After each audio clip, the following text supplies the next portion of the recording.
आज the legend, the greatest Wasim Akram, the great man himself, उन्होंने खुद सवालिया निशान उठा दिया पाकिस्तान की सिलेक्शन पर। उन्होंने बोला कि फहीम अशरफ वो आदमी है जिसका पिछले 20 मैचेस में बॉलिंग एवरेज 100 की है और बैटिंग एवरेज 9 की है। और आपको लग रहा होगा कि अरे यार इंडियंस क्या बात कर रहे हो, हमें ये कर रहे हो। भाई हमने नहीं बात करी है, वसीम अकरम ने खुद आज प्रेस कॉन्फ्रेंस में आमिर जमाल का नाम लिया, आमिर जमाल ने खुद ये डाला। और फॉर इंस्टेंस फहीम अशरफ आया टीम में, wish him all the best, a talented cricketer, मगर पिछले 20 मैचों में उनकी बॉलिंग की एवरेज 100 की है और बैटिंग की एवरेज 9 की है।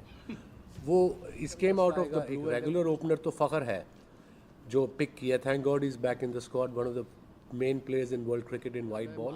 I would like to see Rizwan as a middle order batter and maybe Babar को कहें कि वो ओपन करे। बाबर की टेक्निक ज़बरदस्त है, बाबर पूरे अगर 50 ओवर भी खेलता है 100 भी करेगा, 125 भी करेगा, उसके साथ पूरी टीम की बैटिंग घूमेगी। अलग बात है। आज the legend, the greatest Wasim Akram, the great man himself, उन्होंने खुद सवालिया निशान उठा दिया पाकिस्तान की सिलेक्शन पर। उन्होंने सीधा सीधा प्रियांशु को बोला कि भाईजान ये बताएं मुझे, मैंने ये पाकिस्तान की स्क्वाड देखी है, इसके अंदर फहीम अशरफ कहां से आ गए। और ये सुनने वाली बात है कि उन्होंने बोला कि फहीम अशरफ वो आदमी है जिसका पिछले 20 मैचेस में बॉलिंग एवरेज 100 की है और बैटिंग एवरेज 9 की है। ये इनका ऑलराउंडर है। If betraying had a face, ये आमिर जमाल क्रिकेटर पाकिस्तान की उसने स्टोरी डाली है। If betraying had a face, मतलब कि अगर धोखा देने वाले की कोई शक्ल होती ना तो ये होती। पहले बोला गया होगा कि हम सिलेक्ट कर रहे हैं, फिर आपको लग रहा होगा कि अरे यार इंडियंस क्या बात कर रहे हो, हमें ये कर रहे हो। भाई हमने नहीं बात करी है। वसीम अकरम ने खुद आज प्रेस कॉन्फ्रेंस में आमिर जमाल का नाम लिया, आमिर जमाल ने खुद ये डाला। और तभी हम बोल रहे हैं कि स्क्वाड इतना आने में देर क्यों होती जा रही है। जो टीम अनाउंस की है वो मैंने अभी देखी है, गौर से नहीं देखी, बट कपल ऑफ जो मुझे लगा है कि जैसे फॉर इंस्टेंस फहीम अशरफ आया टीम में, wish him all the best, a talented cricketer, मगर पिछले 20 मैचों में उनकी बॉलिंग की एवरेज 100 की है और बैटिंग की एवरेज 9 की है।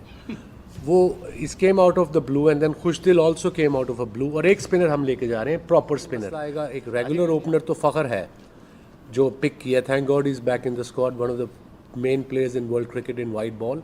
अब उसके साथ मिडिल ऑर्डर में आपने खिलाना है। I would like to see Rizwan as a middle order batter and maybe Babar को कहें कि वो ओपन करे। बाबर की टेक्निक ज़बरदस्त है, बाबर पूरे अगर 50 ओवर भी खेलता है 100 भी करेगा, 125 भी करेगा, उसके साथ पूरी टीम की बैटिंग होगी। And fast bowler I think सारे हमारे तेज़ बॉलर हैं। नसीम भी वापस आ गया, Shaheen is there, Haris is there and of course Hasnain is there to.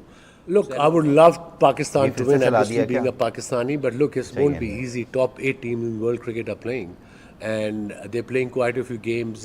Big game is here in India. India-Pakistan game is in Dubai, and we've seen Dubai wicket is very.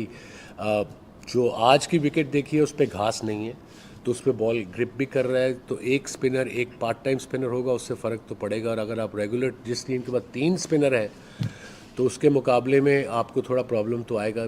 कोशिश तो मेरी गट फीलिंग तो ये है कि सेमीफाइनल तक आए, फिर उसके बाद देखेंगे क्या होता है। आज की पिच पर तो स्पिनर्स का बॉल ग्रिप कर रहा था, राइट। डिपेंड्स के उस दिन पिच क्या मिलती है, मतलब इंडिया पाकिस्तान वाली गेम की बात कर रहे हैं। अगर आप इंडिया पाकिस्तान मैच की बात कर रहे हैं कि what sort of square, what of sort of pitch, दरमियान में 9 को फाइनल है। आगे आइए।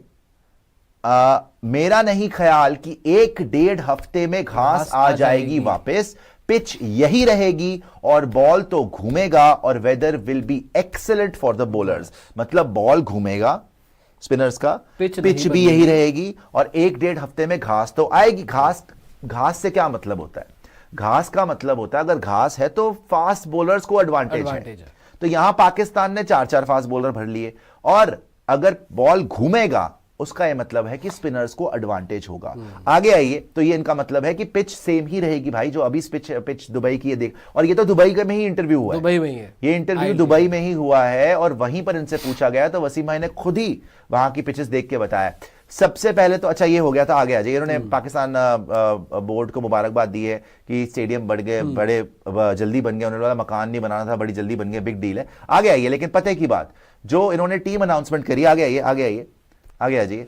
कपल ऑफ थिंग्स जो मुझे लगी है कि फहीम अशरफ आया है टीम में, I wish him all the best, a talented cricketer, मगर पिछले 20 मैच में उनकी बॉलिंग की एवरेज 100 की है और बैटिंग की एवरेज 9 की है।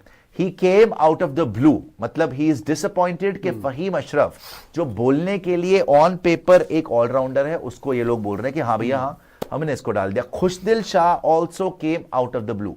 आई थिंक इंडिया ने 3 से 4 स्पिनर स्क्वाड में डाले हैं और वो कोई रीजन है कि उन्होंने ये सिलेक्ट किया है। So he is stressing on that fact again and again, क्योंकि रीजन है कि इंडिया ने 3-4 स्पिनर डाले हैं। खैर अब टीम सिलेक्ट हो चुकी है। I wish Pakistan all the best. थोड़ा प्रेशर होगा होम ग्राउंड का, मतलब कि पाकिस्तान अपने ग्राउंड पे खेल रहा है तो उनमें प्रेशर होगा, बट हम एक्सपेक्ट कर रहे हैं कि वो सेमीफाइनल तक पहुंचे।